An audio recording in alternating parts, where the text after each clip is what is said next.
அண்ணே என்னடி எங்கண்ணே போற? அதுவா, நேத்து என் ஃப்ரெண்டோட பர்த்டே வரியா, நான் அவரை அவனுக்கு விஷ் பண்ணவே மறந்துட்டேன். இப்ப அவன் என் மேல செம்ம கான்ல இருக்கான். அதான் போய் நேர்ல பாக்க போறேன். இன்னைக்கு என்ன டேன்னு தெரியுமா உனக்கு? என்ன நாள்? மதர்ஸ் டேன்னு. அம்மாக்கு ஒரு விஷ் பண்ணியா? ஐயோ, மறந்தே போயிட்டேன்டி. உனக்கு என்ன நல்ல நாள் தான் ஞாபகம் இருக்கு, எதுவுமே ஞாபகம் இருக்காது. போ அம்மாக்கு போய் ஃபர்ஸ்ட் விஷ் பண்ணு. வெறும் கையோட விஷ் பண்ணா நல்லா இருக்காதே. நான் போயிட்டு கிஃப்ட் வாங்கிட்டு வந்துடுறேன். சரி சீக்கிரம் வா. எங்க அண்ணன் வரேன்னு சொன்னா இன்னும் ஆளை காணோம். இது வேலைக்காவாது. சொல்லுமா. அண்ணன் உனக்கு மதர்ஸ் டே விஷ் பண்ண சொல்லி சாக்லேட் கொடுத்ததுமா. அவனுக்கு கொஞ்சம் வேலை இருக்கான், அதான் வெளியே போயிட்டானா. என்ன உங்க அண்ணன் ஒரே கிஃப்டா கொடுத்துட்டு இருக்கான்? கரெக்டா கொடுக்குறானா? உன் அண்ணன் 12 மணிக்கே விஷ் பண்ணிட்டானே. இப்ப போட்டுக்கிற சாரி கூட அவன் வாங்கி கொடுத்ததுதான். அப்படியா? உனக்கும் ஒரு கிஃப்ட் கொடுத்துருக்கான். எனக்கா? ஆமா, இதை எடுத்துட்டு வரேன்.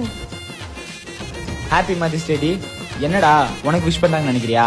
நீ கூட எனக்கு ஒரு அம்மா மாதிரி தான், சரியா? மறக்காம அந்த கிஃப்ட் ஓபன் பண்ணி பாரு. அண்ணா வீட்டுக்கு வாடா, உனக்கு இருக்கு.